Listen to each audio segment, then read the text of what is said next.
বাংলাদেশ নিয়ে ভারত ও আওয়ামী লীগের game plan কি? গত বছর জুলাই গণ অভ্যুত্থানে স্বৈরাচারী ফ্যাসিস্ট সরকার শেখ হাসিনার পালিয়ে যাবার পর থেকে তিনি ভারতের আতিথেয়তায় আছেন। আসলে ভারতের কোন ব্যবস্থায়, কোন আইনে শেখ হাসিনা এবং আওয়ামী লীগের মন্ত্রী এমপিদেরকে তারা পরম আতিথেয়তায় রেখেছে তা কেউ জানে না, এমনকি ভারত সরকারও সেটা খোলাসা করে বলেননি। আসলে শেখ হাসিনা এবং ভারত মিলে তারা কি গেম প্ল্যান করেছে সেটি আজকে জানাবো। এমন একটি ভয়াবহ চিত্র তুলে ধরবো।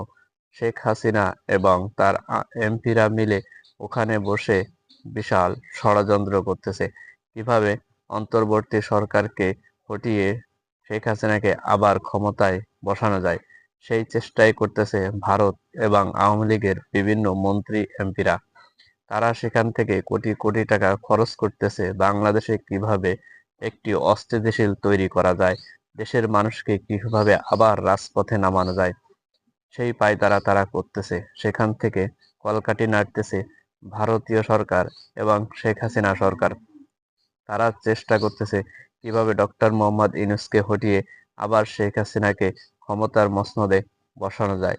অথচ শেখ হাসিনা এটাই ভাবতেছে না যে শুধু অন্তর্বর্তীকালীন সরকারে হটালেই হবে না, এই দেশের সাধারণ জনগণকে হটাতে হবে। বরং শেখ হাসিনার উচিত ছিল দেশের জনগণের কাছে রাষ্ট্রীয়ভাবে সকলের কাছে ক্ষমা চেয়ে মানুষের মনে আবার আস্থা জয় করে এদেশে ফিরে আসা এবং নির্বাচনের প্রক্রিয়ার মাধ্যমে তারা ক্ষমতায় যাওয়ার।